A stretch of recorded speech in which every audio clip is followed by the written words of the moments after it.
I'll never argue against the notion that a new piece of gear can create some excitement in a photographer's life, especially when you consider that 90% of cameras look exactly the same these days. You either have to get a classic film camera, a Leica, or Fuji film if you want a cool design, but none of them are making a modern day twin lens reflex. However, Mint Camera is with their TL70 Plus. This is by far my most used camera of the past year. This TLR Instax square shooting manual capable camera has added so much fulfillment to my process, and I often bring it with me instead of my digital cameras. For full transparency, Mint sent me this camera and it's mine to keep. This video features my own findings, images, and thoughts.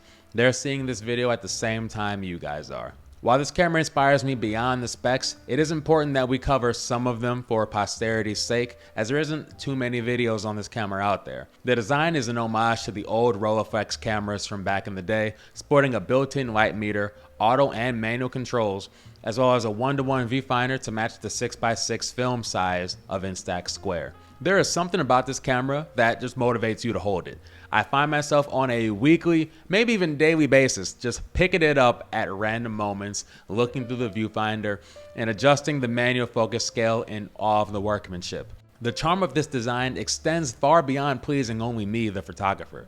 My first weekend taking this camera out on a photo walk, 13 people stopped me, either excited about this camera, curious who I was, or simply wanting their picture taken. The aperture of this 3-element glass lens is 5.6, and per the representative that I spoke to, is a 66mm lens. But when we consider that Instax Square is 6x6 medium format, you're looking at a 36mm 2.8 full frame equivalent. Outside of that, there's a built-in flash on the front, along with shutter speed and aperture control rings on the left side and bottom of the camera respectively. There's ND filters that you can get at an additional cost, which I would say are required if you want to shoot outdoors at 5.6 anytime before dusk. The only thing that I dislike about the body of this camera is that it takes AA batteries. I prefer a rechargeable removable battery.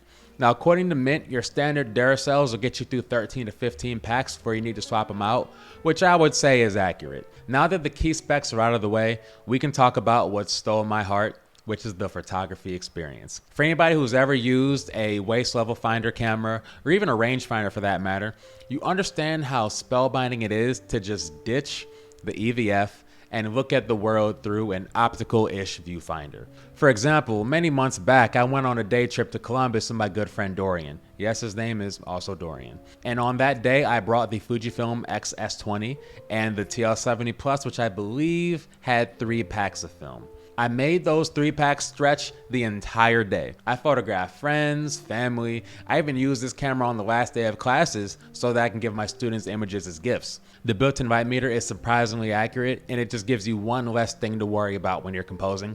The images that this camera produces are absolutely lovely. Potentially the fullest realization of the power of Instax Square. The combination of photography experience as well as the lovely colors and charm of the film chemistry has made for images that I will cherish for the rest of my life. For example, while on a photo walk with the other Dorian, we came across this girl named Yuna who was doing a photo walk of her own during a gorgeous evening here in Cleveland. Once we crossed each other's paths, the initial topic of conversation, of course, was cameras because we all had our own. But after a bit more talking, we learned more about each other and found out that she was only in Cleveland for a couple more months, as she was on a study abroad type of program. She was captivated by the TL70 Plus, so I offered to take some pictures of her. However, I surprised her with the fact that it instantly prints out the film, and she loved it. Yuna has one image that I signed, and I have the other that she signed. Following that, it was getting late, so Dee and I offered to walk her to her stop.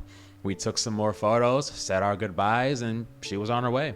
I'll probably never see her again, but we have these pictures to solidify those perfect moments that we all shared together. There's something unique about there being only one physical, unique copy of an image. While this camera is amazing for portraits, loved ones, and overall aesthetic value, it makes a dang good street photography camera too. The first day I had it, I immediately took it downtown, and unless people were jaw-dropped in awe of it, they didn't notice me taking pictures. Now, one may question the purpose of using an instant camera for street photography. To that, I would say A, I like a challenge, B, it's a nice change, and C, I love the fine art value of instant film. I think about how folks like Walker Evans, Andrei Tarkovsky, Andre Cortez, how they all made captivating images back in the day with the Polaroid SX70. I would put those images up there with any photos ever made. I even think about how Cortez printed his images back in his 20s on carte postale paper. I actually wrote about the impact that his book Postcards from Paris had on me in my Substack newsletter Camera Flow. I write weekly pieces about photography, creativity, and culture over there. It's been quite enjoyable to go on those deep dives. It's totally free. You should definitely subscribe. This format has many strengths that many people don't consider, but we do have to be fair. While Instax film is charming, it's not perfect. If you have scenes that are even above average highlight intensity, you might blow out the film because the dynamic range isn't that high. Lastly, and I don't know if this is a problem with the camera or with specific batches of film, but there's sometimes this purple discoloration on the left side of the prints. This could potentially be the rollers of the camera, maybe the film itself, but I've never had that happen on Instax Mini. Between my students, myself, and my nephew, I have shot and seen probably thousands of Instax Mini prints, so the jury's out on that one. Overall, I absolutely love this camera, but this next section is very important for someone considering buying this because it is $700.